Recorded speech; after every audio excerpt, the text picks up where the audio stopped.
Над дээр нэг 16 настай охин хөхний хагалгаанд орж исэн. Гэхдээ нэгдлийн хөхний хагалгаа байхгүй. Утсаараа зургийг аваад шууд тавьдаг. Яг хагалгаа ийм байсан, ийм болно, сорив ийм болно, оёдл ийм байна. Тэр чинь хүн хуурч болохгүй. Би яг ийм хөхтэй болмоор байна. Эсвэл манай найз цэцгээ чам дээр ороод ийм хөхөөлөгдсөн. Би яг цэцгээ шиг хөхтэй болмоор байна гэдэг. Тэгээ тийм боломж байхгүй. Хүний бие онцлог өөр хиймэл гэж яриад байгаа. Тэр эмэгтэй хөхгүй байгаад тэр эмэгтэй өөрөө сэтгэл дундуур байгаад байгаа. Нэг залуу над дээр ирээд хагалгаанд орох гээд энэ хүчнийг гэлжгээтэй.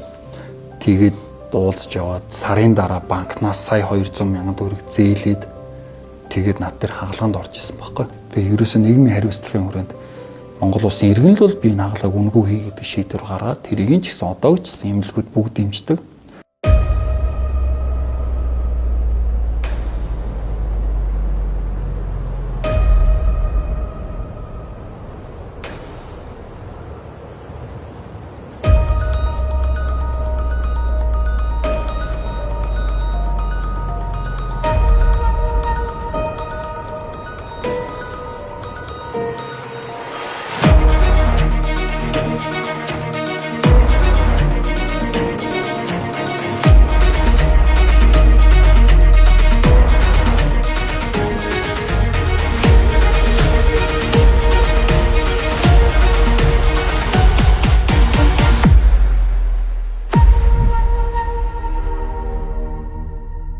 За сайн байцгаана уу? Намайг Бэх гэдэг.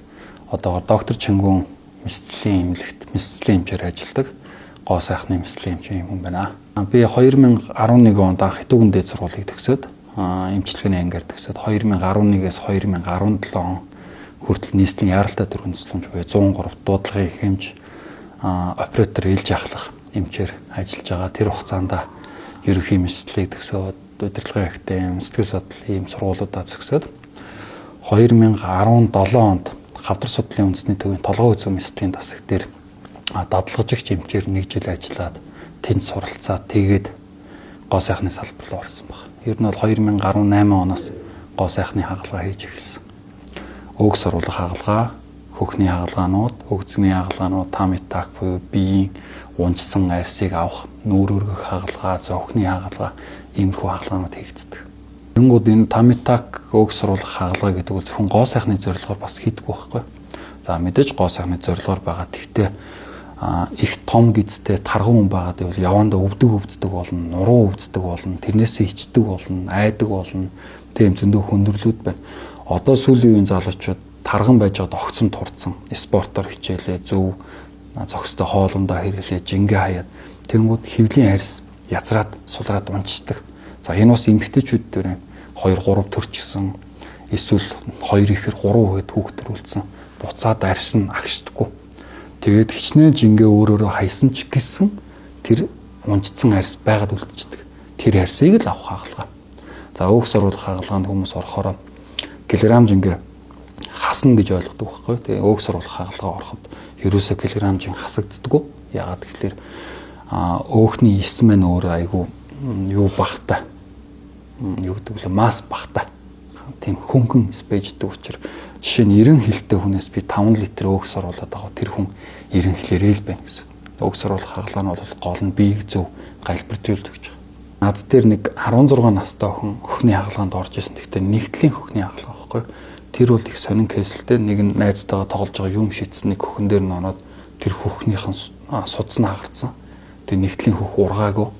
Тэгээ ээж аавтайгаа ярилцаад нэг хөхөн томроод идэг, нэг хөхөн жижигрээд идэг.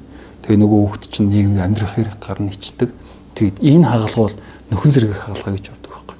Тэр энэ гоо сайхны хагалгаа нь өөрөө нөхөн зэрэг болон гоо сайхны хагалгаа хоёрын заавал уялдаатай явждаг. Өгцгөнд имплант хийх хагалгаа. За өгцгөнд имплант хийгээд хажуугаар нөөг сурвалах хавсарч хийдэг хагалгаа. Тэгээ Монголд ганц 2 л эмнэлэг хийдэг. Тэрний нэг нь манай эмнэлэг хийдэг. Хэвлийн өндөө чинь 8 давхар юм байждаг. Бид нар бол 3 давхар дээр л ноцолдно гэсэн үг. Тэгэхээр яг тэр сулраад унжицсан байгаа арьсыг хэмжиж жагаад за энэ хүнээс энэ арьсыг энэ өөхтэй нь авах юм бол энэ хүний арьс ингээд доошоо хүрх юм байна гэдэг хэмжээгээ тооцоол тэр арьс авч байгаа. Аслын эмчийг үйлчлүүлэгч дүгнэхдээ ойдлоор нь дүгндэг байхгүй. Жишээ нь одоо улсын эмнэлгийн эмч нар биш үү те амь насны заалтар хагалгаа орж байгаа. Тэгээ тэр хүний амийг аварчиж байгаа байхгүй. Үйлчлүүлэгч нар буюу одоо энгийн иргэд харахтаа цаана тэр хэмж юу туулаад тэр муухай амийг аваад те яаж хэдэн цаг нуцсныг мэддэг. Тэр юмч миний энд нэг юм сорив үлдээсэн гэж яриад идэг байхгүй. Энэ бол аюу буруу. За бидний хувьд бол мэдээж гоо сайхны хагалгаа орж байгаа болохоор гойдлыг маш гоё тавих хэрэгтэй. Тэгээ би 2021 онд нэг залуу над дээр ирээд хагалгаанд орох гээд энэ хүзүүнийг гэлжгээтэй.